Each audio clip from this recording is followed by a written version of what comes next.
महामृत्युंजय मंत्र और गायत्री मंत्र प्रत्येक व्यक्ति के लिए नहीं है। यदि आप अपने अधिकार की सीमा में ना रहते हुए भी गायत्री मंत्र और महामृत्युंजय मंत्र का जाप करते हैं तो वही मंत्र तारक ना होकर के मारक हो सकता है। आप सोच रहे होंगे यूट्यूब पर हर कोई नया व्यक्ति आकर के कुछ नई बात बता करके चले जाता है। कोई कहता है ये करो, कोई कहता है ये मत करो। आप बोलेंगे कि आप आकर ये सब जो बता रहे हो कि नहीं है अधिकार की सीमा में, कैसे हम क्यों आप पे ट्रस्ट करें, कैसे विश्वास करें और उन पर क्यों ना विश्वास करें जिनकी हमने वीडियो देखी है जो कह रहे हैं कि हाँ जप सकते हो आप गायत्री मंत्र। इसके लिए आपको ये समझना पड़ेगा कि हमारे जितने भी सनातन शास्त्र हैं वो हमको किसी ने कान में आके नहीं बोले, वो हमको प्राप्त हुए हैं। हमारी जितने भी प्रमाणिक संप्रदाय हैं, प्रमाणिक गुरु शिष्य परंपराएं हैं, उनके द्वारा हमको वो ज्ञान प्राप्त हुआ। यानी गुरु शिष्य परंपरा को रिजेक्ट करके कोई भी ये सिद्ध नहीं कर सकता कि हमारे पास ज्ञान कैसे आया। अच्छा, ये गायत्री मंत्र और महामृत्युंजय मंत्र हम तक कैसे पहुंचा?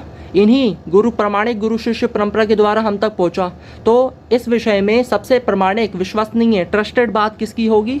उन्हीं की बात होगी जिनके द्वारा हम तक ये ज्ञान पहुंचा। तो क्रेडिबिलिटी का आपको आंसर मिल गया कि मेरी बात ही क्यों विश्वसनीय है, क्योंकि गुरु शिष्य परंपरा के द्वारा जो बात बताई गई है मैं वही बता रहा हूँ। और अगर मेरी बात कहीं उनका विरोध कर जाए तो मेरी बात मत मानिएगा। अब बात आती है विधि की और विधि निषेध की।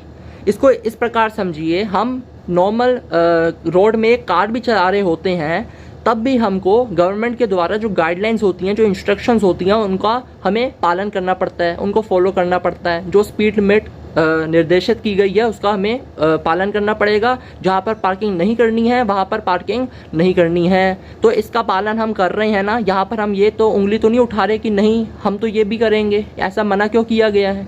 क्यों? क्योंकि यदि विधि है, कार चलाने की विधि हमें दी गई है, रोड में तो विधि निषेध भी दी गई है, उसका भी पालन करना पड़ेगा। विधि क्या करना है, विधि निषेध क्या नहीं करना है। एक बात ये भी आती है कि सनातन शास्त्रों में अधिकार की जो मीमांसा की गई है वो राग, द्वेष, भावुकता या अज्ञान के वशीभूत होकर नहीं की गई है। जिस प्रकार एक विद्युत विशेषज्ञ यानी जो इलेक्ट्रिसिटी के बारे में, बिजली के बारे में जानने वाला व्यक्ति है, वो हमको बताते हैं कि इसका प्रयोग कैसे करना है, इसको ऐसे नहीं छूना है या ऐसे छूना है। तो ये सब उनके द्वारा बताया गया। जैसे हमारे घर में कोई इलेक्ट्रॉनिक प्रोडक्ट आया, उसका भी हमें मैनुअल दिया गया, उसमें बताया गया कि भाई ये करना है, ये नहीं करना है, इसको ऐसे यूज करना है, ऐसे यूज नहीं करना है, इसमें ये आइटम रखना है, ये आइटम नहीं रखना है। तो हर चीज का एक विधि बताई गई है, तो विधि निषेध भी बताई गई है। तो इन सभी चीजों में जो विधि निषेध का इंस्ट्रक्शन है वो राग, द्वेष, भावुकता या ज्ञान के वशीभूत होकर उसके कारण नहीं है। हमारे लाभ के लिए हम उसका कैसे उपयोग करें इसके लिए होता है। अब बात कर ले हम कि गायत्री मंत्र और महामृत्युंजय मंत्र कौन जप सकता है और कौन नहीं जप सकता है, और जो नहीं जप सकता है उसके लिए क्या विधान किया गया है। तो जिसका विधिवत वर्णोचित समय सीमा के अनुसार यज्ञोपवीत, जनेऊ, उपनयन संस्कार तीनों सिमिलर ही हैं। वर्णोचित समय सीमा के अनुसार जो कि मनुस्मृति में दी गई है, ब्राह्मण के लिए 8 वर्ष, क्षत्रिय के लिए 11 और वैश्य के लिए 12। यदि इस समय सीमा के अनुसार आपका यज्ञोपवीत संस्कार है ना, जनेऊ, आपका उपनयन संस्कार संपन्न हुआ है विधिवत, महामृत्युंजय मंत्र और गायत्री मंत्र को जपने के लिए अधिकृत हैं। जो अधिकृत नहीं है वो क्या करें? वो भगवत नाम का सहारा लेकर के भगवत प्राप्ति करें, जैसे कि राम, कृष्ण, हरि, शिव, राधा। दूसरा, गायत्री मंत्र का ही तुलसीदास जी ने अनुवाद किया है जिसमें सब अधिकृत हैं। जनक सुता जग जननी जानकी, अतिशय प्रिय करुणा निधान की, ताके जुगपत कमल मनाऊं, जासु कृपा निर्मल मति पाऊं। तो इसका अर्थ आपको स्क्रीन में दिख जाएगा।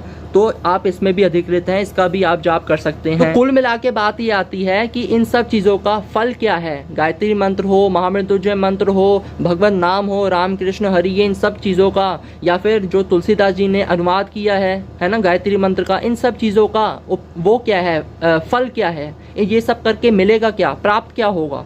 तो वो है भगवत प्राप्ति, मोक्ष, भगवान की प्राप्ति। तो ये सब करके जो हमको फल प्राप्त होगा, उस फल से क्या किसी को भी वंचित किया जा रहा है? नहीं, हर व्यक्ति उस फल को प्राप्त कर सकता है।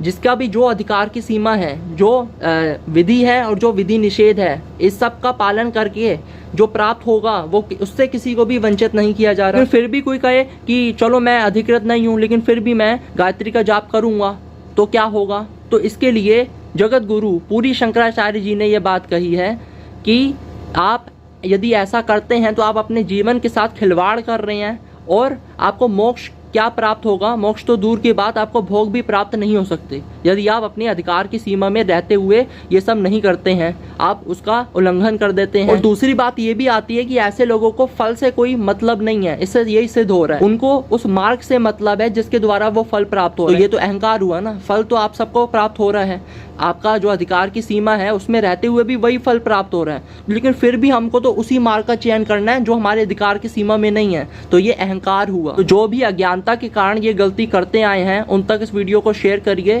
ताकि अब उनको ज्ञान हो और अब वो उचित मार्ग पे चलें और भगवत प्राप्ति, मोक्ष प्राप्ति, भगवान की प्राप्ति करें। मिलते हैं अगली वीडियो में। राधे कृष्ण।